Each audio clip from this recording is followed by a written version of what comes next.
Hey, welcome to the Kinda Sleepy Podcast. I'm your host, Knowledge. Who's sitting to my left? Good evening, good people. I got B Wood in the building, man. This is B Wood, aka your favorite DJ's favorite DJ, aka Mr. Don't Let the Smooth Taste Fool You. Welcome back, man. Glad. Well, this is your first official time being on the podcast, but welcome back. I'm happy to be here. Y'all might not hear the last time, but no, let's hope you don't. Also, Natty should be en route, and Miss EP won't be on this episode, but we do have a special guest right here. Somebody coming to us from Atlanta. He's at go ahead and give me the drum roll, though. I had to interrupt my own intro. That's how disrespectful I am. So you just gonna step on the intro, huh? Okay. This is best-selling author of a really dope book. Dude, your book is dope. Man, hey, you know what? I've been waiting to hear your input and response from it. And based on the fact that you called in and made me a guest, you know what I'm saying? That's the best response I think I can get right now. You know what I'm saying? It's solid, man. It's really solid. Like, I like the book. So why don't you tell our listeners about the book right quick, man? Tell them, okay. Give them the title. We mentioned it already, but just tell them what the title is and all that kind of stuff. Okay. The book is called The Code, and that's the overarching title. But the subtitle of it is a blueprint to solidarity among reasonable Black people. So, because for and so the key long, word there is reasonable Black folks. Reasonable, yes. Because no matter what your extreme is, it's like you got some people that are Christians, Buddhists, practices of Islam, non-practices like myself, and no matter what it is, we all seem to find some level of reason to understand each other and support each other and reinforce each other. So I'd rather ride on that energy than thinking about why we so divided, because there's so many people that's already together, but you don't get a chance to talk about the people that's already together because it's so common to discuss why we so divided on so many of the same things that have been cyclic in our culture. So I took this chance to use the book to channel everybody's energy on things that's already working well, because if you look at everything that we discuss about ourselves in the negative, you wouldn't think that we do anything right. But it's quite a few things that we do the right way. So Vic, where can we find your book, man? Because you be dropping jewels in this book, man. Where can the book be found? The book can be found on Amazon. You can use a hashtag solidarity. I chose that word, so it kind of stands out. And the book is called The Code, and it's really straightforward. It's a blue background with binary code on it. And there's somebody would probably say it's Illuminati-ish, but but the whole point is imagery, you know what I'm saying? Because that feeds into some of the narratives that I write along the lines of within the book, because we've had our narratives repurposed, destroyed, rewritten, We've been conditioned to believe certain things, and you kind of touch on that in the book. Yeah, absolutely. And I use that, the same things that we've been used to be demonized by, as a chance to be empowered by. Even the Nazi symbol wasn't even a Nazi symbol. It was a Buddhist symbol, right? Swastika.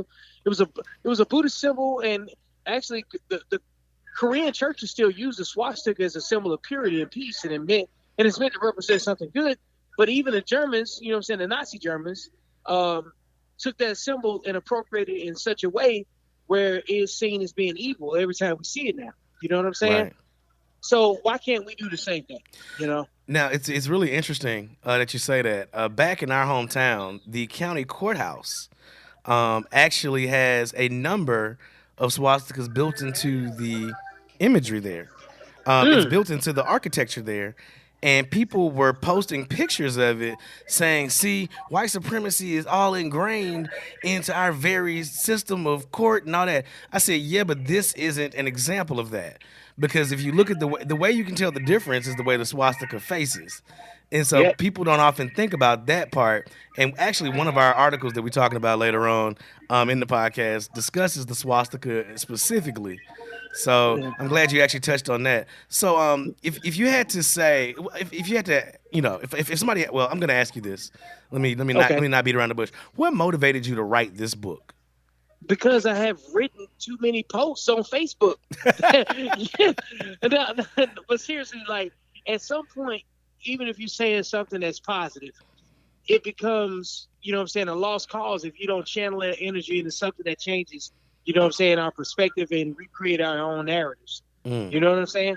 So like at some point, you know, like it's only so much training you can do before you actually go execute a task on behalf of people. And we need deliberate leadership. Right. How am I going to ask for deliberate leadership if I'm not willing to be deliberate about my leadership? You know what I'm saying? Mm. So like we need skin in the game in order to have equity amongst each other. So that's my iron in the fire right now. You know what I'm saying? I like that. I like that. Now you had a meet and greet for your book in Atlanta this weekend, right? Yeah, it went really well, man. Good, good, good. I hate I couldn't make it down there. Do you have any other meet and greets or anything planned coming up? Nothing at the moment, but I'll say it like this: there's a very strong chance that I'm going to do one in either Charlotte or DC in the spring. Um, Nice. so yeah, when it happens, I really want to put Charlotte on my first space. You know what I'm saying, to knock that out. But it might be April sometime, Okay. and I got to get back to Birmingham first. You know what I'm saying, Oh before I yeah. do anything else. I got to go home. You know what I'm saying. So I'm looking at trying to do something in Birmingham, maybe in December, but I'm not promising anything. I haven't inked anything in. You know, I just got to, you know what I'm saying, do a little research and find out where I'm most received at. I don't think I'm gonna have a problem in Birmingham, but the thing is, it's just prior commitments to try to navigate and get the best participation out of all of it. That's all. That and plus you know when you go home, everybody like, well, you got to come see me. So, Yeah, you know, no, well, you I'm come see trying to get in me. one spot, yeah, where they can pull up on me. You know what I'm Right. talking about? You Because come like when see I come me. home, I'm not hard to find. You know what I'm saying? So, Yeah, even when I'm not but home, I ain't hard to find apparently. right, So, absolutely.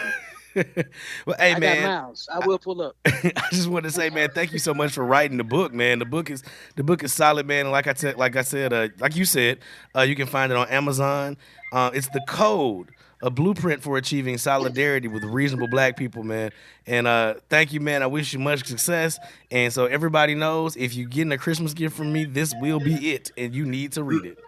Man, So. I love to hear that right Oh there. yeah, my my co-hosts are definitely gonna have to read it, especially when they get back into the studio. We gonna have a whole discussion about it because I'm giving them homework. So Hey man, look, when you do that, I'm looking forward to you reaching out and engaging me again. You know what I'm saying? And we can talk about it. If there's absolutely, some points that need some clarity, man, I'm more than happy to share.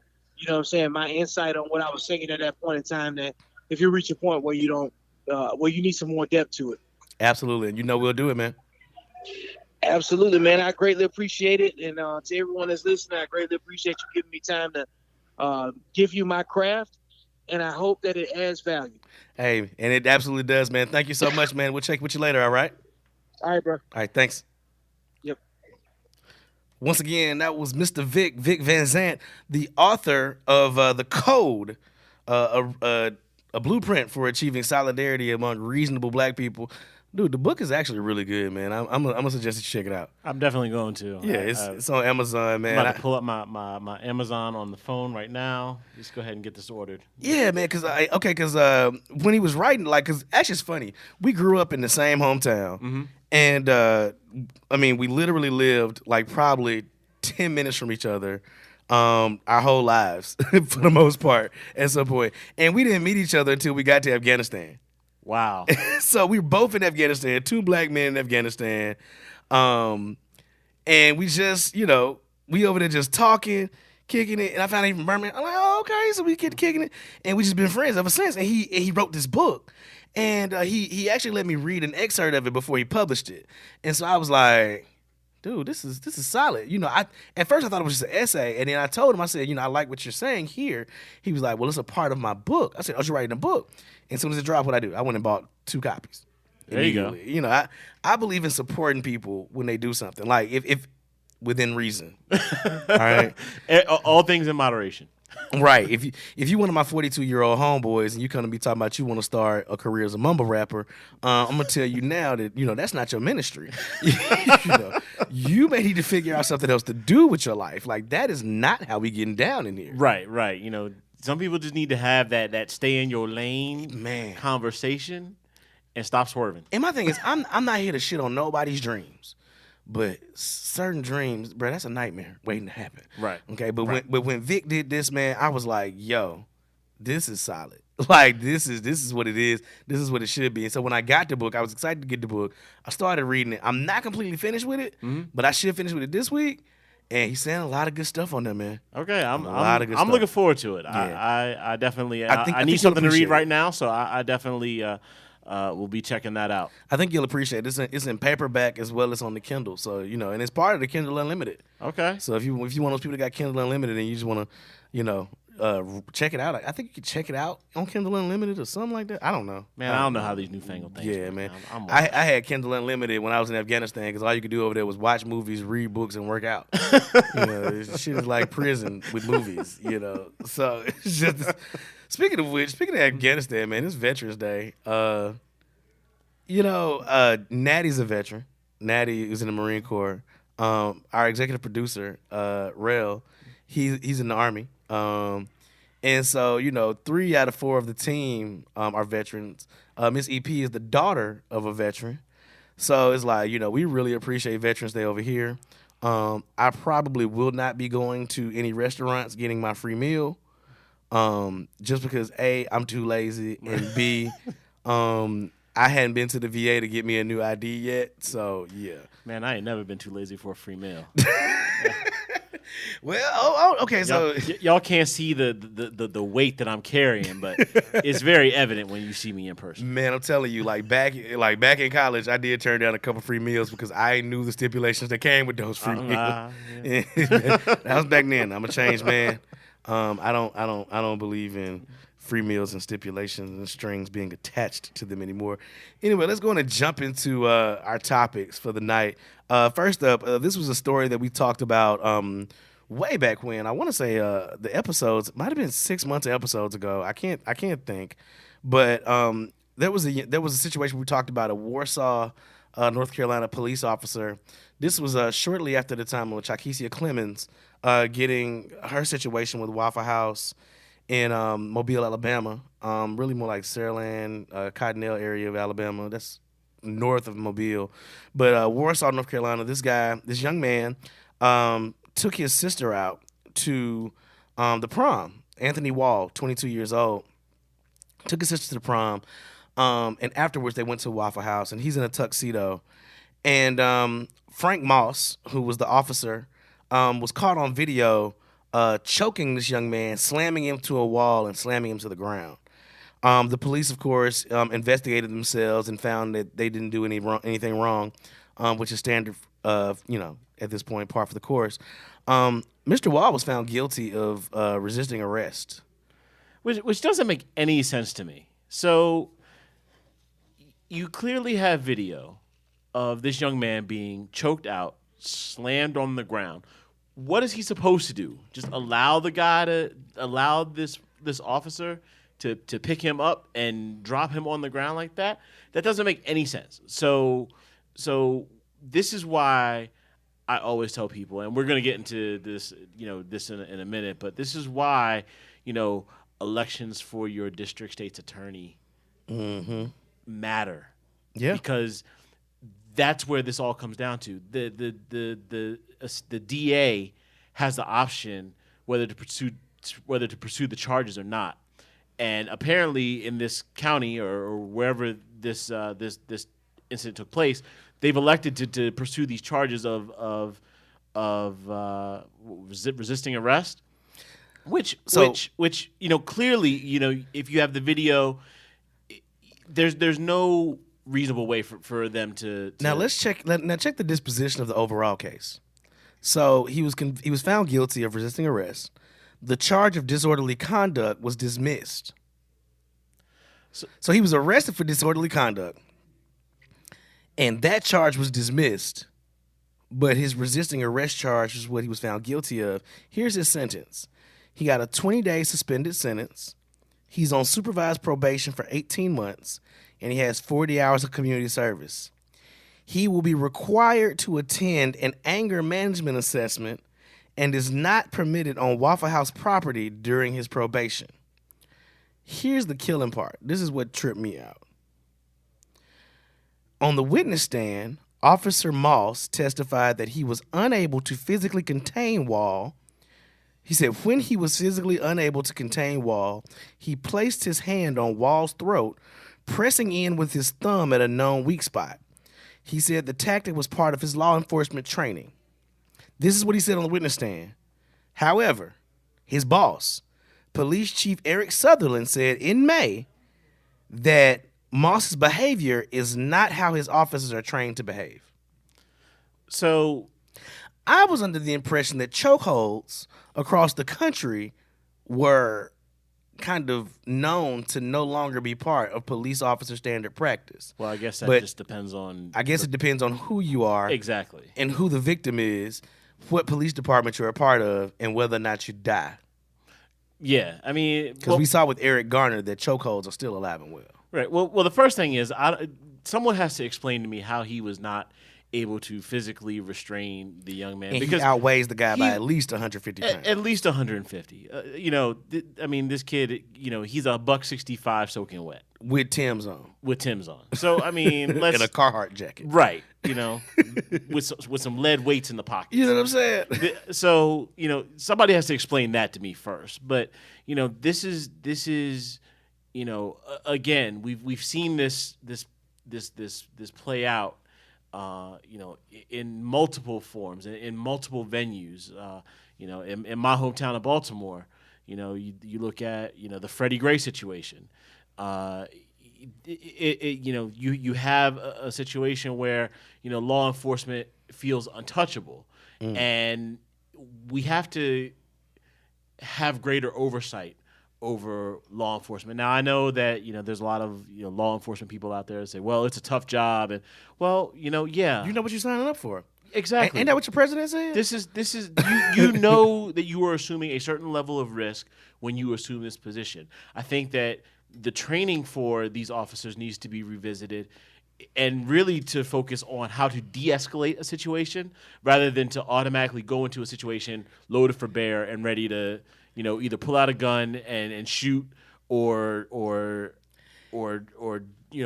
try to maim someone Right. in a confrontation. Here's my thought process. I know a couple of police officers. I'm actually friends with a few. I served with a young lady who's now a sheriff's deputy here on the East Coast.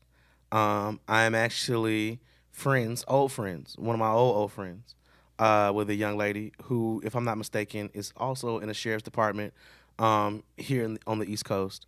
And an old friend of mine is a police officer back home, and I have family in law enforcement. And I've noticed that each of those people that I just named, even my family members that are in law enforcement, I've noticed that they've been able to navigate their law enforcement careers without a sense of bitterness or anger or frustration of any kind. And I've noticed it's because these people that I'm talking about, I mean, these are some of the salt of the earth people. They're all people of color. They're all black. One of whom is also a black Latina. And I've noticed that they don't take anything personally. They don't, they understand why our people are frustrated with the police, and they've expressed at times, frustration with how things go within the law enforcement community as well. But I've also noticed something about them. They're all also very educated people. And I've said that the way to fix a number of these issues is to do three things. Have a stronger psyche valve, require more education, and also pay them better. Absolutely. I will be perfectly honest with you. I think that a lot of these people that choose to go into the military, if you look at the military, you look at the officer corps, you have to be a college graduate to be an officer in the military. And a lot of our senior enlisted folks in the military have college degrees. There are sergeants major out there all across the country and chief master sergeants across the country who have master's degrees, who just really enjoy their role in the military as the backbone of the Army. The backbone of the military. I believe the non-commissioned officer is the backbone of the military. But you look at these officers and you see these guys, and these women who are some of the most physically fit and intelligent folks that you've met in the entire country. And some of them are tough, resilient individuals, people that you would actually in some cases be really really proud to serve with, serve for, and to serve alongside. The leadership qualities that they have are unparalleled in some cases. I think if you start targeting those former officers, specifically one of my good close friends, like my boy Big Chili Dog.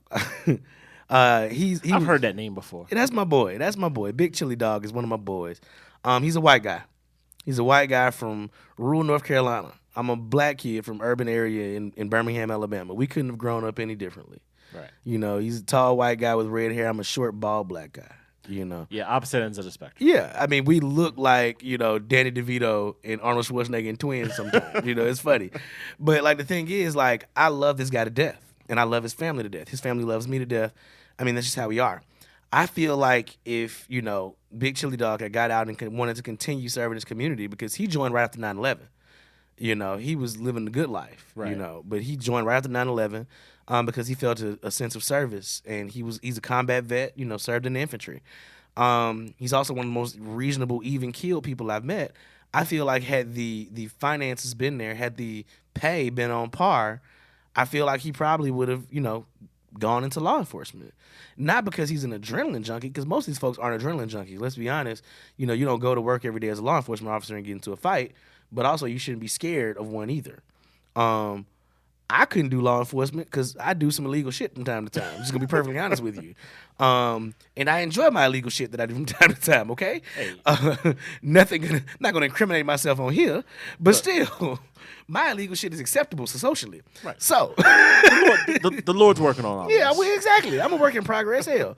But I think that some of those folks who get out of the military, or I think that if you're in the military and you're an E7 or above and you get out, you should be paid a certain amount, as a law enforcement officer and stuff like that.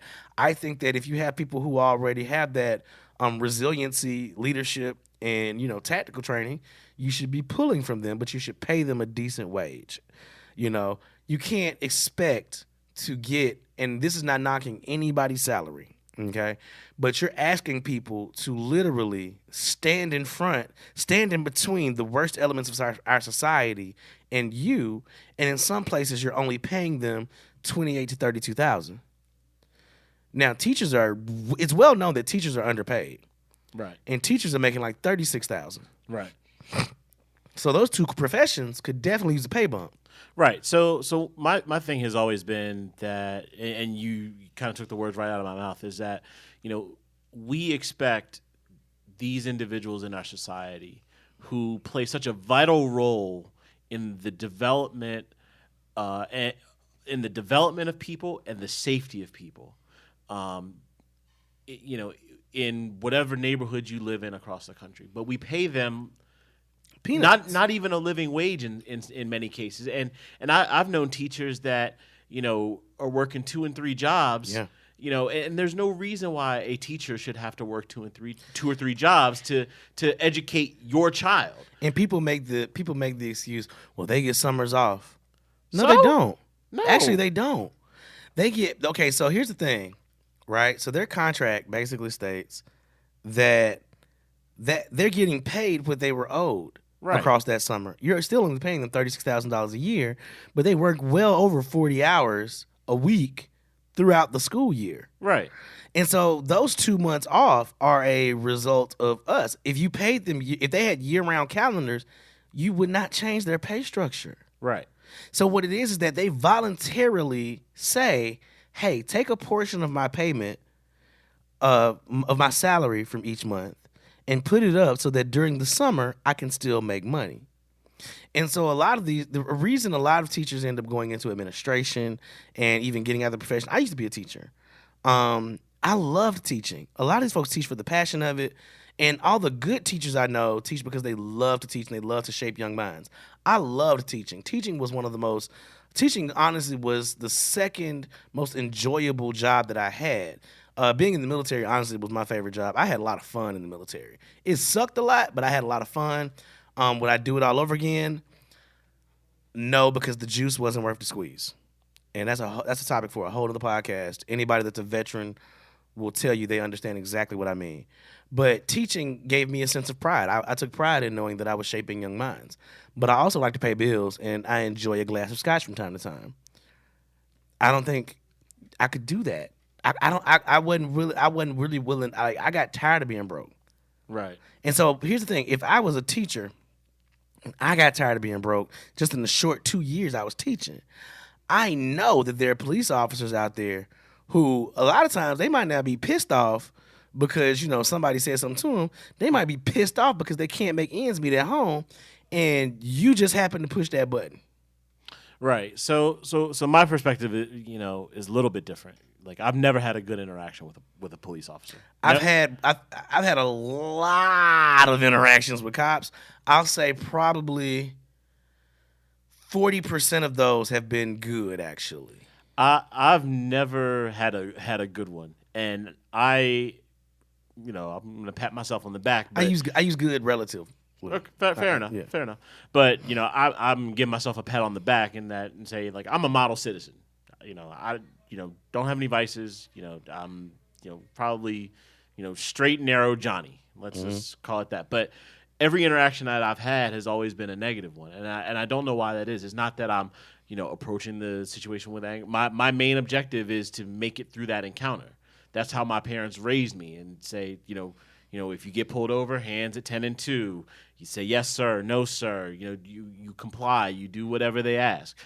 And I sit and I wonder, why that is. Now, part of it I think is that when I think about I know that, and this is actually kind of funny. There was a guy growing up that used to bully me in school. And I found out that he became a police officer, and it clicked. I was like, "Oh, makes sense." Sense of authority. Right. It makes sense that this guy would be a police officer. But then I've gotten to know some police officers, kind of as I've grown up, and it comes away like I come away from those conversations because we talk about everything from politics to sports and everything else in between, and I just realized that they are coming from a very different place than I'm coming from. And when I try to sit and explain, what my perspective is and what my viewpoint is, it's, well, I'm just trying to make it home, because I don't know what you have, and I'm just, here doing my job. And I'm like, yeah, but your job isn't to, Isn't to be a bully. Yeah, it isn't to be. You are supposed to protect and serve. And I think we often forget, that is your primary objective. Yeah. Protect and serve. And I get that it's a dangerous job, but again, this gets to the point where I think that if you paid more, you would. Yeah, and this is something that I bring from the business world, is that when you pay more, typically you get better candidates for positions. So Right. if you pay officers more, you'll get better quality officers. And the other thing is that we just need to pay these people what they're worth. Right. And that's more of a legislative discussion, but you have to look at the fact that you've got a certain percentage of the population or a certain group of the population that believes that they don't want to pay any more taxes. They're fine with the way that things are. They don't have to pay taxes for the right to live peacefully in society because that's socialism. Right. That's another story though. Let's not even talk let's about not that. go there. Let's not. Speaking of the right to live in a society peacefully and not be harassed by random privileged white women, South Park How did that Susan going around? South Park Susan, aka Susan Westwood, 51 years old, has turned herself in. We would have talked about this last week, but we took a week off after our year anniversary. We was tired. We needed a break. Susan Westwood turned herself in to the Sunset Beach Police Department. They couldn't find her last time we talked. And apparently she'd taken an excursion to the beach and then turned herself in after she finished, relaxing and getting hammered because she knew she was in for a very interesting situation. So, yeah. She got a misdemeanor. She was turned herself in on an outstanding misdemeanor warrant for misuse of the 911 system, in addition to 4 criminal summonses. So she was in custody, but she's been released. She posted bail, all that. She referred in the incident to having a concealed weapon, but it's unclear whether or not she actually had a gun. Yeah. So she got arrested, but she is out on bail, I presume. If they even gave her bail or a bond, they probably just ROR'd her Who for knows? something like that, low level warrant. Somebody who should not be on the street though. Florida man strikes again. Lord, Lord help the state of Florida. Like, please, Just send up everybody. I just need send a collective blessing to the I'm gonna state tell of you this: Florida. if it wasn't for Miami, Cuban food, and my Haitian folks, sapase, I would just pray that the state of Florida just disappears. Like I wish it would just snap off and fall into the ocean. But I love my Cubans, I love my Haitians, and I love Miami. And you know what? I'm gonna if God does choose to grant that wish, just to choose to answer that prayer, I would hope we get one more Rick Ross album first. Yeah, yeah, I need- I want- we definitely need It's one about more. time for a Ross album, though, ain't it? Like, It's I need been me a minute. Ross album. It's been a minute. Yeah, I need me a Ross album. But no, back to Florida, man. Um, so according to the Pensacola News Journal, I'm gonna read directly from it because you can't make this shit up. A drunken, shirtless man allegedly barged into several Pensacola homes looking for a fight before running into a fence and knocking himself out, according to Escambia County Sheriff's Office arrest reports. Christopher Doyle Norman. Now, let me ask you a question. Oh Lord Jesus! I like playing guess the suspect. Is this guy black, white, Hispanic, or other? Christopher Doyle Norman. I mean, do we really even have to? I did go Do to high school with a black guy named Doyle. Now, I'm sure you did, but you know when you extend it to the three names, come on. Christopher Doyle Norman. Yeah, he got three first names. You got three first names. Come on, man. He's a white guy. He's a white guy. He's got to be. He's a white guy. He's arrested for numerous offenses, including home invasion, battery, burglary, larceny, and criminal mischief. He apparently began, by kicking open a gate in the 2000 block of Langley Avenue and approached a woman who was sitting outside her mobile home and punched her in the side of the head. He then damaged the ladder and the exterior door of the residence before going to the home next door. He fell through the open front door. One of the residents grabbed a hammer and ordered him to leave. He allegedly left the trailer park yelling he would come back and burn the trailer down. He then went to a nearby apartment complex and began knocking on an apartment door. And when the resident answered, he allegedly began yelling at him to fight him. He then moved on to another residence where he walked in through the closed but unlocked door and then began yelling for the apartment's two male occupants to fight him. He allegedly began chasing the victims around a table, and when he was unable to catch them, he threw a lamp and missed. He then grabbed a slice of pizza before chasing one of the victims into a bedroom and snatching a landline phone from a victim who was attempting to dial 911. He allegedly swung the phone at the victim several times, hitting him once in the back of the head. He then chased the man outside and around the apartment complex before running into a chain fence, knocking it down, and passing out on top of it. Deputies arrived to find him unresponsive and under the influence of alcohol. They were able to handcuff him without further incident, although he allegedly made vague threats during his arrest. The woman who was punched in the head declined to be transported to a hospital, though she told the deputy she had a brain tumor and would need a thorough medical examination. There were no other major injuries reported at the scene. He's currently being held in Escambia County Jail on $262,500 bond. Okay, so white people, we need to have a talk.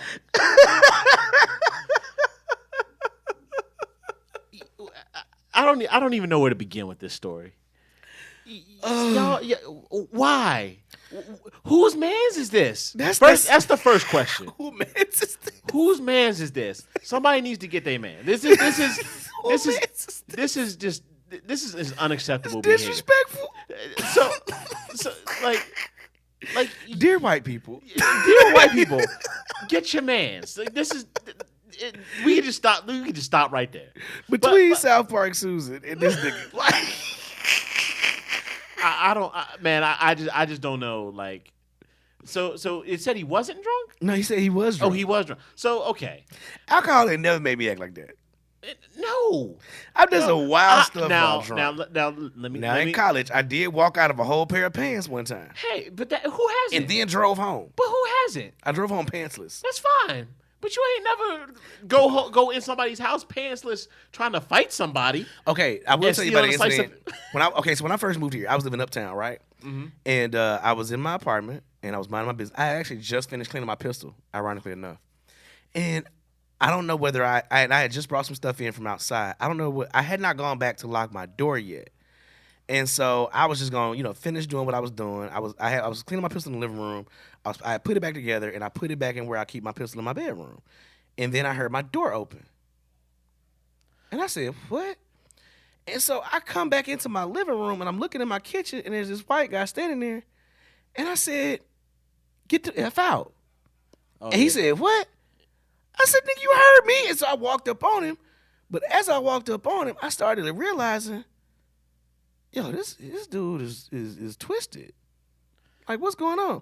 He said, hey, man, just relax. I said, don't touch me. Get out of my place. And he put his hand on my shoulder, at which point I punched him in the face. He fell, and I just proceeded to drag him into the hallway. Now, when he got into the hallway, I don't know what happened. I closed the door and locked it. He apparently walked into my next door neighbor's house. Now, my next door neighbor in that complex, was like a middle-aged white guy. He had a really young girlfriend, which is why I assumed he was living uptown. They was kind of living kind of an urban lifestyle a little bit. They was doing their thing. right. And I would just naturally assume they didn't lock their door, because he walked in there. I heard some screaming, I heard some tussling, and I came into the hallway because I was like, if this dude done got rowdy with, this young lady and this older dude, like, if he comes to the hallway, I'm gonna knock him out. Like, that's what I'm gonna do. But I didn't see nobody, and I didn't hear anything. I was like, okay, well, let me go mind my black ass business then. The police actually came and talked to me. I didn't talk to him. I said, yes, somebody came to my place. No, I don't remember what he looks like. You don't know his name? No. You don't know where he stays? Nope. Never seen him before in my life. Can we get your name? Yeah, here's my name. Because I know we have identified laws here in North Carolina. Mm-hmm. He's like, okay, would you be willing to give a statement? I said, man, I have nothing else to say. I mean, you got everything I got to say. I made sure he got out of my place. Right. But but here's the thing though. I went down to the leasing office that Monday, and there was this young lady who worked in there. She was so cute. Like, she was really, really cute. She was the cutest thing ever. And I told her about it. I said, now, that situation could have gone a completely different way. Had I been having a really bad night, or he had woke me up out of my sleep and I wasn't quite coherent yet, I would have shot him. Point blank period. Had it been a dark room and somebody random in my place and they don't respond to me telling them to get out of my place that I pay rent and that I'm living in, Right. I would have probably, mollyhopped him and waited for the police to come. Right. Divine intervention was on his side. But here's the thing. She said, I know exactly who you're talking about. This isn't the first time he's done something like this. Pause. Bitch, what? Like, that's the first thing that came to mind. Bitch, what? What? Right. Really? Like, really? Y'all just letting Brent just walk throughout this whole apartment complex, huh? Just wandering to folks' houses. Tyler gets to walk wherever Tyler does what he wants. He's like the honey badger. Yeah. But the thing is, but here's the thing: how that could have gone differently, though. This is why the whole thing with both Shim John hurt me so bad. Had that guy walked into my place and legitimately thought it was his place, and I had not, if the lights had not been on and I had not responded to him thinking it was his, had the same thing happened that night that happened to both Shim John, I often wonder how I would be viewed, because he thought that was his home. Right. Now, yeah, it was partially my fault for not immediately locking my door when I came in. My hands were full when I came in the door. It's not my fault. It's partially my fault for not immediately locking in my door. But I wonder how that young lady got in. I wonder how that situation would have gone had our skin colors been reversed. Me, black male, slightly muscular, walking into the apartment of white people. Right. would I have been evicted immediately that next day? Especially if it was known I was under the influence of something. Right. I mean, again, this is another tale of, you know, we live by two sets of rules, and you know, everybody wants to dance around the fact, well, there's not two sets of rules, and everybody should live. Everybody's equal. Yeah, everyone's equal. I'm like, no. Look at the consequences. No. We don't live by the same set of rules, and damn sure don't live by the same set of consequences. Damn sure. So when you talk about Christopher Doyle, whatever Norman Doyle, whatever his name is in Florida. Well, Florida's its own special kid. We already talked about Florida. That's just pray for Florida. But when you have a situation like both in St. John and Dallas, or the situation that you encountered, it's scary. Clearly, Tyler, who walked in on your play, the Saints were with him that day, because had he walked into a few other people that I know, that would have sparked him. It wouldn't have been. He wouldn't have had an opportunity to put his hand on someone's shoulder. It would have been curtains for him, the grand opening, grand closing. But now, we have to give so much care to how we conduct ourselves, even in the privacy of our own homes. When somebody comes in and does something like this, like, what are the rules of engagement? That's my biggest question these days. When it comes to just about anything, what are our rules of engagement? Yeah. Tell me how I'm supposed to conduct myself. And when I talk to my friends that have kids, that's the biggest question I have for them. I'm like, how do you teach your child how to react in a situation like this? Because I'm a grown ass man and I don't know what I would do. I don't know what I should do, or what I shouldn't do, or what I should say and what I shouldn't say. So when you have a child who's encountering these types of things, what do you tell them to do? And, knowing that anything could happen, and especially when the child looks like me or you, what do you say? Let's put a pin in that regarding rules of engagement, because I find this to be very interesting. So we're gonna kind of transition into the elections stuff here, but we're gonna start with Georgia and what happened prior to the elections. Neo-Nazis decided to burn a swastika in the city of Noonan, Georgia, publicly. There's a burning swastika and an Othala rune, a pagan symbol that was used by some elements of Hitler's Third Reich. And they're giving, Nazi salutes and all this stuff. This happened in Georgia. So when we talk about rules of engagement, we're always told that if we ignore racism, or if we ignore certain things, some certain prejudices, they'll just go away if we just stop talking about them.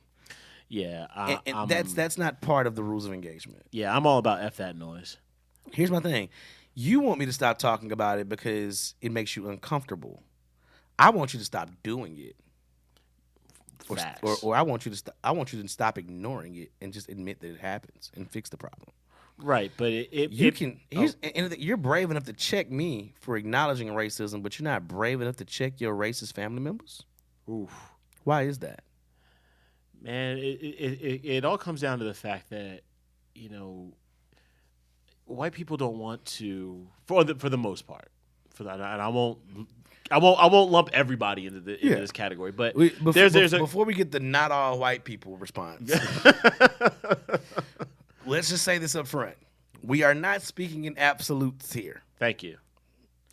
Yeah. So with that disclaimer said, yeah, there's a get your folks. There's a reticence for people to want to. Hey, that's an SAT word, man. You got to break that one down. My bad. People don't want to sit and actually talk about race and injustice, and that's their defense mechanism. It's kind of the ostrich. If I just put my head in the sand and just plug my ears real hard, it doesn't exist. But black people and brown people all over this country don't have that option. We are confronting this every day. So My thing is that, when you neglect to call out your racist family members, and you may not be racist, but when you just that's just Uncle Jim, Bob, that's just how he was is. born in a different time. It's different but he's time. living now though. We keep making excuses for people who exhibit racist behavior, and I'm not about it. If you're a racist, I'm going to call you a racist. I think and again, to quote Mr. Andrew Gillum, a hit dog will holler. And I'm not saying that you're a racist, but the racists think you're a racist. Exactly. So, let's just, I think what people need to understand is that when you don't speak out against racism, that makes you racist, because it says that you're okay enough with what's happening or what's being said to just go along with it or to not call it out. Right. And I have a silence equals, complicity. Exactly. Complicity. And I'm not for it. Now, it's funny. We all engage on Facebook and we have conversations. And I had a conversation, earlier this week with a good friend of mine from high school. White guy, lives out in Southern California, and he posted something. About we need to, like, not all Republicans are racist and not all Democrats are liberal snowflakes, and I kind of said I have to agree to disagree at this point. My thing has been, first of all, I'm referring to the Republican Party as the white nationalist party because basically there's no differentiation between the two. The Republican Party has wholly adopted white nationalist mentality and white nationalist ideals. So I'm going to call it what it is. So, that side of the aisle, has just, really kind of gone away from, what we would consider, decent human common decency. Morality. Yeah. Just common morality. So, we got into a discussion about, well, you can't say that every, Republican is a racist. And I wholeheartedly agree. Again, not every Republican is a racist. They're just okay with racism Right. existing in their party. But my thing is this, that and we kind of got into the 2016 election and he basically, and I basically said, if you voted for Trump, Mm-hmm. that makes you a racist in my point. You knew everything was laid out before you. It doesn't necessarily make you a racist, but it just says that racism wasn't a deal breaker for you. Nah, but see, you're okay with electing somebody to lead this country that thinks I should probably still be 3/5 of a human being. Right, but that in itself makes you, in my book, I think it makes you myopic. I think that, because the thing is, black people don't have the luxury of being single issue voters, despite the fact that there are some certain evangelical Negroes who I am Facebook friends with that believe the abortion is the only thing they should ever consider when voting. I kid you not. I have a Facebook friend who, when somebody asked her, like, well, why do you have a problem? Why do you have a problem people criticizing XYZ? Well, because the Bible and I'm pro-life. And we were like, wait, that doesn't make sense. Like, everybody that went to college with us was kind of like, bitch, what? Like it was so weird. Like, people immediately screenshotted it and sent it to me and said, did you see this? I was like, you know what? I'm having a great day. I am not here for old girl and her foolishness. Okay, I'm not gonna deal with it. Let's talk about this election right quick though. Right. So first of all, I want to give a shout out to Florida for passing the amendment that gives 1.4 million felons their right to vote again. God damn it, Florida, you got something right. You got something right. You got something right. God damn it. Now, with that being said, I want to have story time. So, I have a Facebook friend who I've known since 1996. This young lady she's an amazingly beautiful young lady. Okay, she's been beautiful since 96. Like, when you was a freshman, you saw the girl that was fine. It was like, oh well, and people was like, oh, she ain't gonna be fine when she get older, bro. She gonna have some kids, blah blah blah. Woo, woo, woo. That's what the older dudes will tell you. No, she is still just as pretty as she was in 96. Oh yeah. And so like she's very pretty. She's always been very, very witty and very, very intelligent. Like in a kind of like folksy hometown kind of way. Right. That makes you be like, damn, like that was kind of wise. So she also got like one of the smartest mouths I've ever heard in my life. Mm-hmm. Like she'll cut you real deep real quick. Right. So this is a story that she posted on her Facebook on election day. She said, "So I'm sitting at the table going over my ballot when 4 old white women and 1 man sit down. One lady says, 'This will be fast. All Republican and yes on all the amendments.' Everyone else laughs and says, 'You're right.' So I started looking around thinking I have magically become invisible somehow. Well, the old man says, 'These illegals are taking over. It's despicable.' So now I'm livid, but I'm in area redacted. So to keep from going to jail, I finish my ballot and walk off. But then I had to turn around. Before I knew it, the words, 'I'm so glad y'all got one foot in the grave,' came out. They all turn red and I leave. Lord forgive me, but I tried to walk away. I really did." See, that story, just, it got me. It touched me. See, here's the thing. White people, you need to understand that we black people, the black delegation is now just embracing the petty. We are just we are wholeheartedly into the petty game. Now let's talk about where this happened in the state of Alabama. So the state of Alabama, first of all, I would like to send a congratulations to Mr. Mark Petway, who is now the first black sheriff of Jefferson County. Hey, Mark Petway. I will say that I did not vote for Mr. Petway. Well, I'm not going to say I didn't vote in Alabama anyway. I will say that I did not support Mr. Petway. Not because I don't think that Mr. Petway has good intentions. Not because I don't think Mr. Petway is a good law enforcement officer or anything of that nature.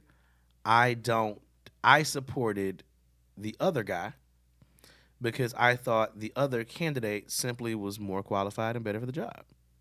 Fair enough. That's just me.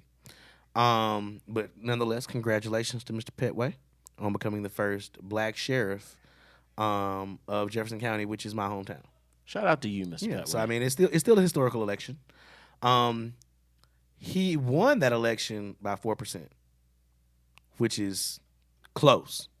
But every other Republican in that area lost by double digits. Whoa, in Alabama? That's one of the predominantly black areas. Fair enough. Okay. That's where Birmingham is. Okay, got you. Now, across the rest of the state, Republicans like completely trounced the Democratic Party, and the Democratic Party it was found to have $900,000 just pretty much sitting around. Wow. Martha Worley, if I'm not mistaken, is the head of the Democratic Party in Alabama. Joe Reed Sr., I believe, is kind of like the party boss. Mm-hmm. Joe Reed Sr. is actually a very, very intelligent man. Actually, his whole family is kind of involved in politics, and they're actually a very, very, very impressive group of folks. Mm-hmm. Like, you ever just met like a whole family that you've been like, damn, like, y'all just own it. Like, yeah, they just own it. Martha Worley, being a Democrat in Alabama is hard, first of all. But being a Democrat who has a party head that sent out a Christmas letter to the entire state about how she got stuck on the toilet for hours at one point. This actually happened. I'm not making this up. Yeah, because I'm giving you the confused dog. Yeah, no, that right actually happened. She sent out a notice to she sent like a rambling letter out to the entirety of the Democrats in Alabama that detailed how she got stuck on the toilet for a couple of hours at some point during the year. While saying it had been a rough year. So yeah. But Alabama reelected Governor Kay Ivey. She soundly defeated Walt Maddox. Walt Maddox, he actually conceded the election after only 27% of the boxes had come in. Wow. Because he knew he was getting his ass kicked. Right. And the thing is, what makes it so bad, he really could have won that election if he had just strategized better. Right. That's another story. Right now, the biggest stories regarding the election are Florida, Georgia, and Arizona, and I would argue in that order. The Republicans right now are claiming that Florida seats are being stolen. They have zero evidence of this. They just don't like the idea that a recount is going on and it's taking longer than they want it to. As of today, if I'm not mistaken, let me just double check. As of today, yes, today, um, man, Rick Scott is winning his election still. Is beating Bill Nelson by only 13,000 votes. That's pre full recount. Ron DeSantis, is up on Andrew Gillum by 30,000 votes. That's a 0.4 percentage point, and both of these are triggering via state law automatic recounts. Trump is stating that they're trying to steal two big elections with his punk ass. He really pissed me off this week, and I'm gonna get to that close to the end of this. I won't smoke with him and his whole damn crew. He really pissed me all the way off. Rick Scott is saying that every Floridian should be concerned that there may be rampant fraud happening in Palm Beach and Broward County. We've all seen the incompetence and the irregularities in vote tabulations in Broward and Palm Beach for years. Well, here we go again. I will not sit idly by while unethical liberals try to steal this election from the great people of Florida. Here's the problem with statements like that. So for the past 16 years, we've looked at Florida with a side eye when it comes to elections because, it's funny that Republicans always claim voter fraud, but they're the only ones that seem to benefit from it. Right. I don't understand it. And whenever there is a instance of voter fraud, it's usually somebody Republican who's committing the voter fraud. Right. They say stuff like illegals are voting. Donald Trump's own commission went out and investigated that and found that that was not true. Right, but it's the Fox News echo chamber that persists out there, that just basically whatever he says, we have to support. We have to love it. We have to love it. We have to support it. It's incontrovertible doctrine. That is nonsense. Yeah, it's trash. There are facts, and despite what Rudy Giuliani says, facts are facts. There's no such thing as an alternative fact. There's no such thing. I don't care what Kellyanne Conway talks. Right. There's not, facts are what they are. So let's just understand that when they talk about voter fraud, all they're really saying is, hey, there's a bunch of darkies that we don't want to count their votes. So, I don't understand how you can have a problem with voter fraud, but then not have a problem with gerrymandering. Especially when it works in your favor. It's all about what's convenient. It's about doing the politically expedient thing. We've seen this before, right? The 2000 election, right? This is the same playbook. The thing that concerns me about this is what happens in 2020, because then we have a presidential election. And it could be a narrow margin again. It could come down to Florida. God help us if it does. Let's get to that in a second. Okay. Let's put a pin in that right quick. Let's put a pin in it. All right. All right. So let's talk about some of the other, random stuff that's going on during this election. Mississippi. Did you see the photo? Yeah. Where the guy showed up with a shirt on with a Confederate flag on the front, and a noose in front of the Confederate flag that said Mississippi Justice. Again, white people, get your man. Get your people. Come on. Somebody had to notice, see this man walk out the house and say, hey, it might not be a good idea for you to wear that shirt today. It was ever. Now, it was alleged that at first that he was a poll worker. It came to find out later that he was actually a voter. He was being assisted by a poll worker. They said he broke no laws by wearing the shirt, and I do agree. I don't think that it's a violation of any kind of law to wear that shirt because of the First Amendment. First Amendment. But I do think that to a certain extent, it could be considered voter intimidation. True. It's a reach. And it's a reach. And Also, just because it's okay by the First Amendment, that doesn't mean that you don't have the right to get your ass whooped for wearing that shirt. I'm telling you, like my thing is, you have the First Amendment protects you from government consequences for saying stuff. It don't protect you from the consequence of these hands. Right. And the thing is, you have to understand, like the government that we are in is a republic. It is a democracy in many cases. My hands are a dictatorship. What these hands say, go. Exactly. So understand that. Now, so another strange thing that happened, because since we were just talking about Florida, a Florida teacher found a box of provisional ballots in a storage area of her elementary school in Broward County. She discovered the box 2 days after Election Day. It was apparently left behind by election workers. This doesn't surprise me. It's Florida. It's Florida. That should just be an excuse in itself. I didn't have my homework today. Oh, it's Florida. It's Florida. It's Florida. Yeah. So we got that.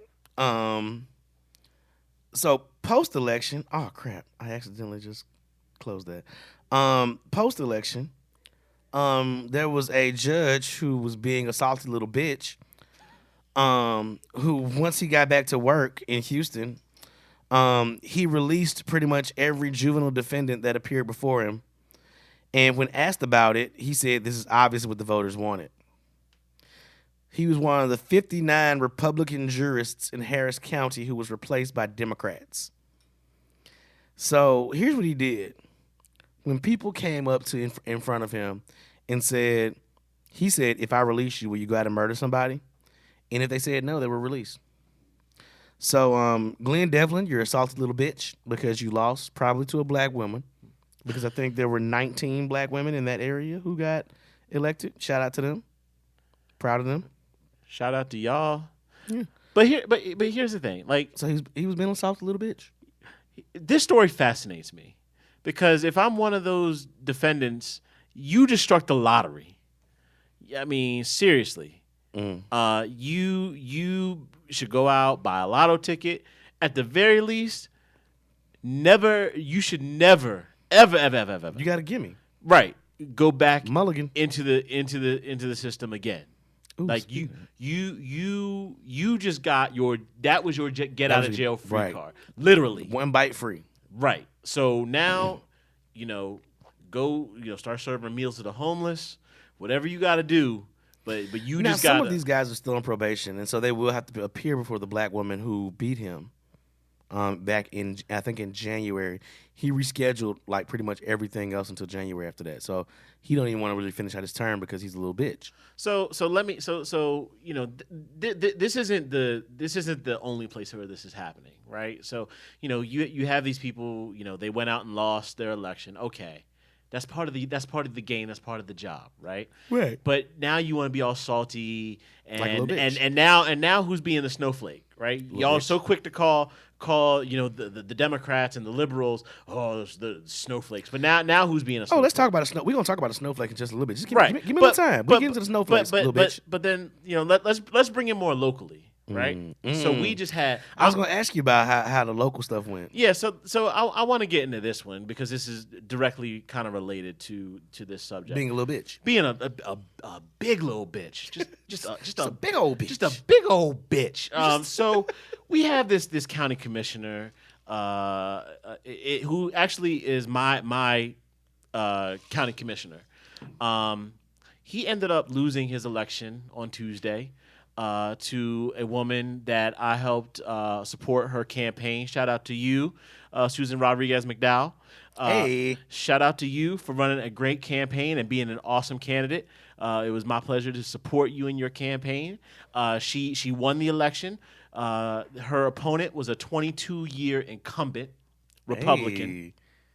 Hey. And she knocked him off. This was her first time ever running for office. Ever. Hey, that's what I'm talking about. So shout out to you. But now this gentleman has taken to the fact that since he lost his election, he refuses to go to his last two city commissioner meetings because he's being a salty little bitch. And and he's already been paid for the time that he's supposed to have for that. So basically, he's got no incentive to go. Now, again, you're just being a salty little bitch. There's no need for it. There's absolutely no need for it. You know what the game is. When you got in, there's always a chance that you could lose, and you got beat. So just man up. And Say, just accept it. say, I appreciate the opportunity to serve. It's somebody else's turn. The electorate made their choice, and ride off into the sunset. But there's no reason to be a salty little bitch about it.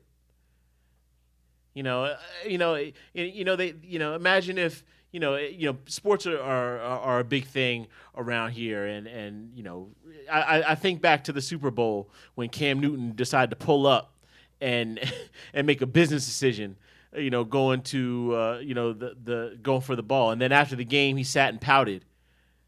You stop being a salty little bitch. You know what the game is. Cam, come on, man. You know what the game is. And I'm not saying that to say, like, look, but you know that you are going to have to do interviews as part of the job. And just because they put you in the same room with somebody else who's jubilant about winning the game, be a professional. Be a professional. That is what you are. Be a professional. So I'm gonna just leave that there. Nigga? You act like a little bitch right now. You act real paranoid and shit. I'm telling you, that's what it is. Sometimes you need old dog. The wisdom of old dog sometimes is paramount. You know what, nigga? You act like a little bitch right now. You act real paranoid and shit. The wisdom of old dog. I'm just saying. You got to respect the wisdom of old dog. You got to. You got to. Old dog is the man. You look. You act like a real bitch right now. Just saying. So real paranoid. So we're gonna touch on the Florida, Georgia, and Arizona stuff. So in Florida, recently Arizona's representative Kristen Sinema, I hope I'm saying that right. Sinema, is ahead of Rep Martha McSally by 21,000 votes, and they're still counting. Rick Scott was leading Bill Nelson, like we said. DeSantis was leading Gillum, and Brian Kemp was ahead of Stacey Abrams by 63,000 votes in the governor's race there. So just so you guys have a clear understanding of what's going on in all three of these situations, in Arizona, the recount margin has to be 0.1% difference between the top two candidates. So, yeah, I don't know if that's going to happen here.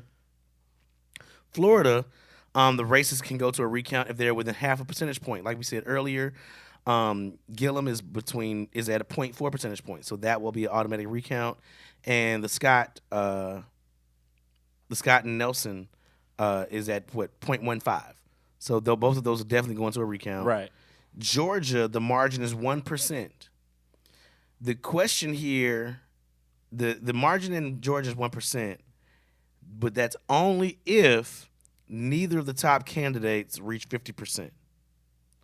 Right. So I think last I checked, Kemp was at 50%.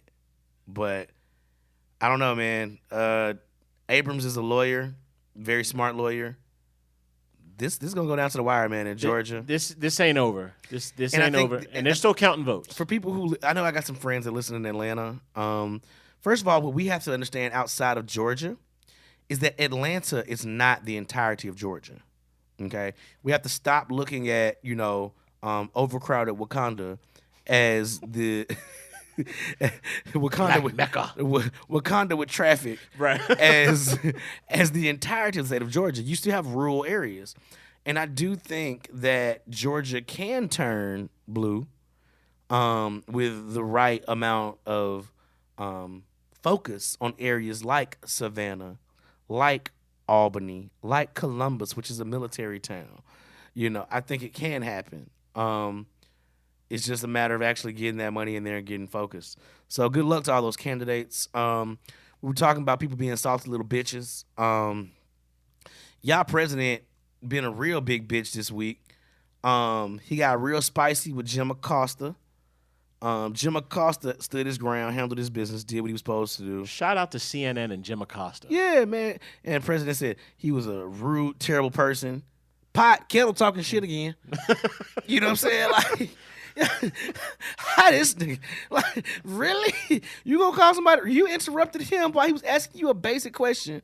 He got wrong with a black woman saying that's a racist question. No, it's not. You a racist motherfucker. We trying to get you to. She was helping you, bruh. Man, so here's my thing. Again, white people, I'm gonna talk to you for a minute. Dear white people. Dear white people, y'all don't get to call out what's racist and what's not. I heard somewhere, Unless you're calling out on behalf of a black person, you don't get to tell us what's racist. you just don't get that job. Y'all have been historically bad at doing this for over 400 years. So you don't get to do it anymore. Wait. I just remembered this. On Halloween, I saw somebody say that Beyonce wearing a weave was the same thing as white people dressing in blackface. Lord Jesus, help y'all. I said, do you not know what a protective hairstyle is, you stupid motherfucker? I just thought about that. It's the end of days. And we should just And then, let me tell you what was really crazy. So I mentioned something, and I said, I'll never forget. I said that, I forgot what it was. Like, it was something really weird. Like, I think I was in one of these Facebook groups for motorcycles, and I said that, well, you know, I don't think people should go out and buy BMW motorcycles if they can't afford them. Like BMW motorcycles, like BMW, Aprilia, Ducati, those motorcycles are notoriously expensive when it comes to maintenance because they have to get all of the parts from like Germany and Italy, right? Right. And this dude said, I think that's racist against poor people. What? Okay, so white people. Dear white people. Dear white people. I want y'all to really understand the difference between racism and prejudice. Okay? Racism is a system. Prejudice is a belief or an action taken on behalf of belief. Prejudice is an inherent part of racism, but you do not have to be racist to be prejudiced. Now, you also have to understand what race is. Race is not a socioeconomic status, you stupid mother. I'm trying to stop saying the F word. I said I was gonna stop cussing, but I'm really working. I said I was gonna stop cussing and saying the N word. So I've taken the liberty of censoring myself, starting with the F word. Number one. Man, life's too short. It is too short, but I'm trying. And I'm trying to stop saying the N-word. I haven't always been successful, but I'm trying. But white people, back to you. Dear white people. Dear white people. We gonna really have to just get you guys to understand what racism looks like. Blackface has an entire history of racism, of being a part of racism, of being engaged in by prejudiced people. Please tell me when a Negro decided to wear weave and then kill white women who didn't have weave. You see how this works? Yeah. What I need people to understand is that racism requires a power construct. Facts. There is You know, it was a white. Here's a formula because you can't argue with math. So this is what I say: you have prejudice, and you have power. Prejudice plus power equals racism. Yes, and it was a white guy that taught me that. Right. That I could That's not. the agree. best way to say it. I could not agree with you more. But let's get back to y'all president being a salty little bitch. Salty. So, got my blood pressure all high. So Jim Acosta was called a rude, terrible person by y'all bitch ass president, and he refused to give up the mic to an intern, Sarah Huckabee Sanders, aka Liar McLiarface.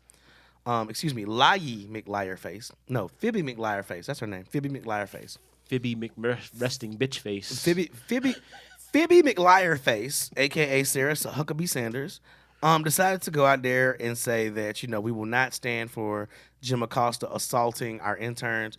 No, he didn't No. assault that lady. Quit playing. She approached him and aggressively snatched something from him, and he took it back. He didn't assault that lady. And to prove her point, she posted a video that was doctored by Infowars. She should lose her job. For anybody that's ever been in the communications field, truth is the foundation of your reputation and your organization's reputation. To post doctored video is I'm gonna use the SAT words, is the antithesis of what you stand for as a media professional. Oh, I'm gonna have to write that one down. Antithesis. So she should be fired. Bottom line. It is unethical by every journalistic standard that I know. It is beyond unethical. Yeah. So, the White House is full of little bitches. Also, y'all president, being the little bitch he is, was such a clown and a little bitch that he did not go to celebrate the Marine Corps birthday because it was raining. Now, here's the thing. I'm not one of these people that think you should worship the military. 95% of us really, we weren't ass kickers. We're part of the 1% of the 1% of the population that did serve this country. But, I tell anybody, I'm not a rock star. I wasn't Special Forces. I wasn't 82nd Airborne. I wasn't, 101st Airborne. I wasn't 3rd ID, 2nd ID, 1st ID. I wasn't a door kicker.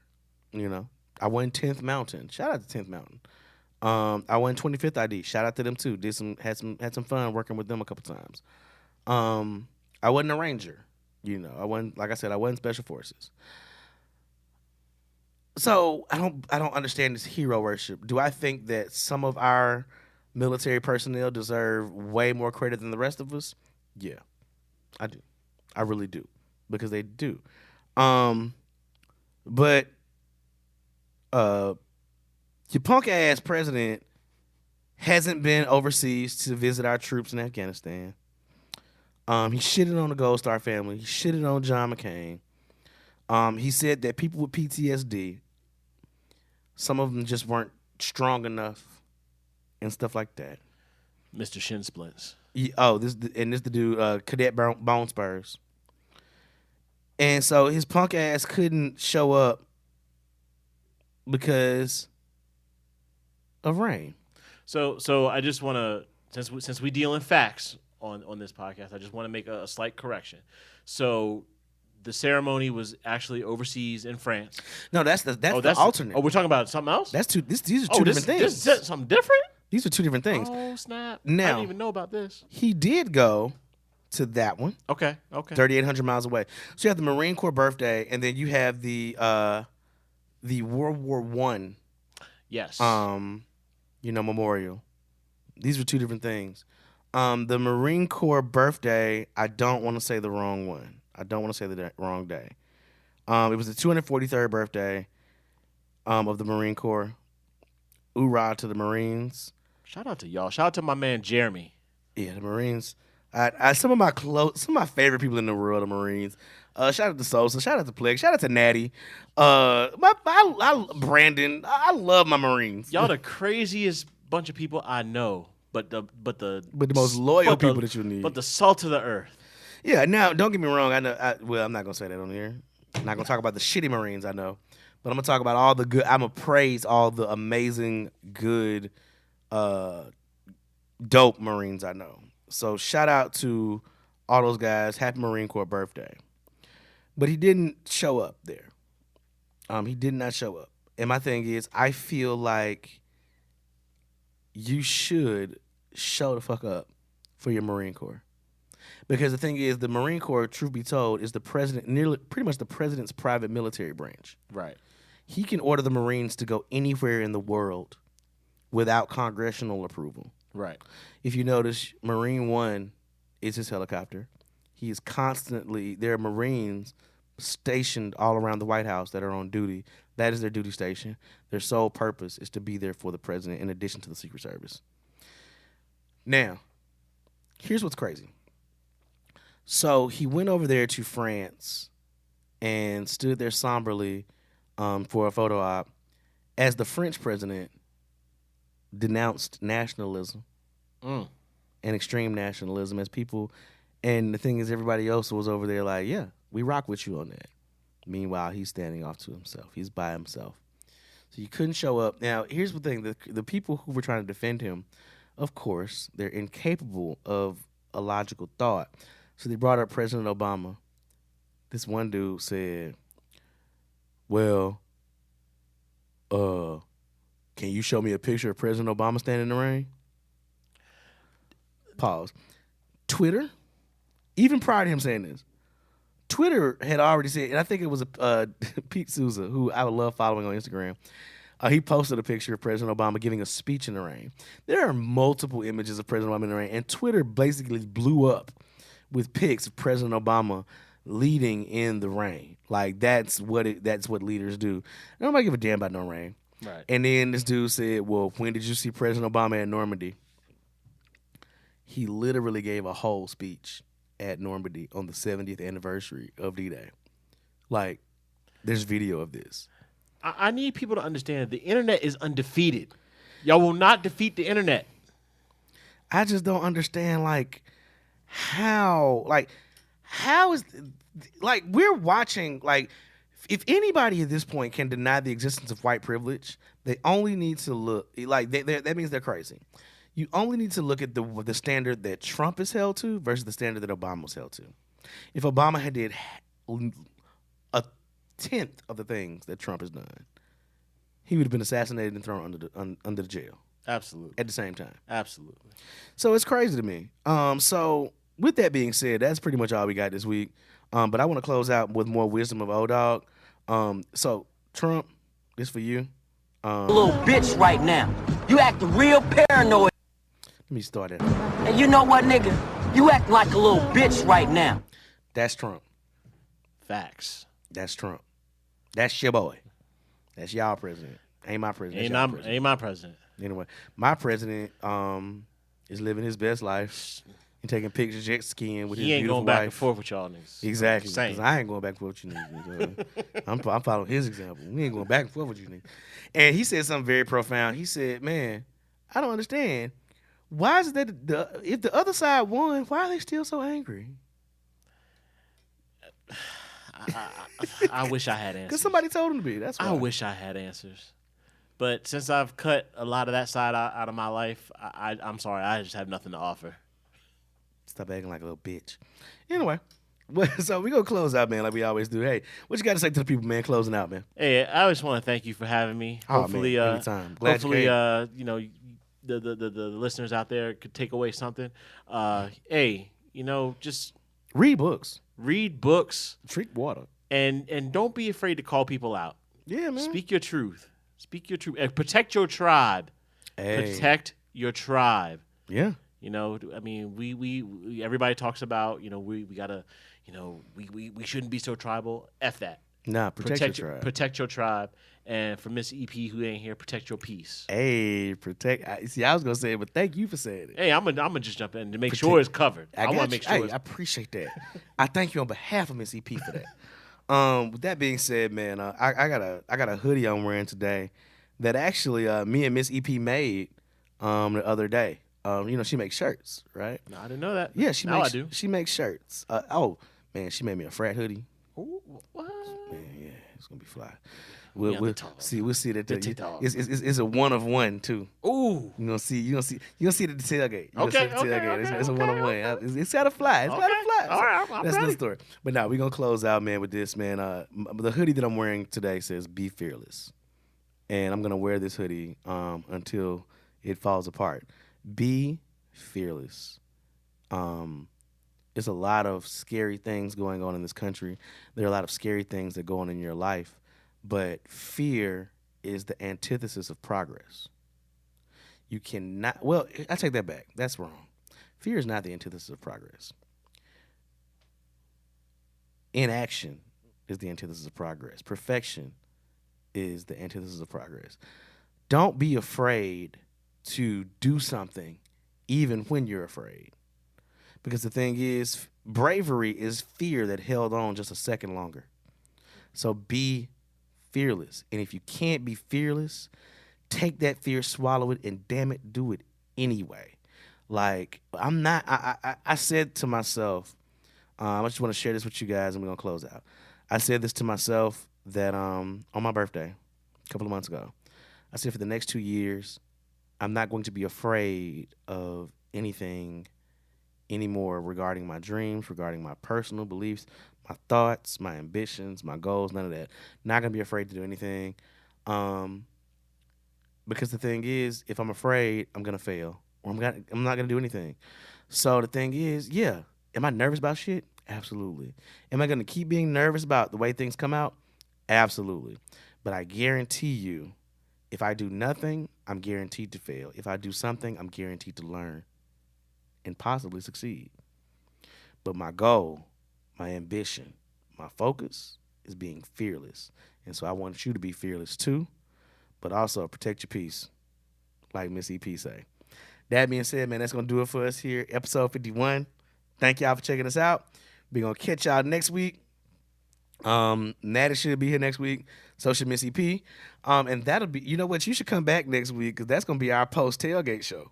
Oh, hey. We're going to talk about a tailgate. Look. You know what? I had planned to talk about an event I was at last night, which was a panel, which it was a room full of women. And it was like, I think it was like 7 men. And the women were asking men questions about what we thought about certain things with regard to relationships, sex, and love. That's a whole other conversation. Yeah, that's a whole other story. Lord That's a whole Jesus. podcast waiting to happen. So we're not Yeah. going to talk about that. But yeah, you should come back next week, man, so we can do the post tailgate podcast. Count me in, man. I'm always down. All right. So we'll be back next week, and we hope to see y'all next week.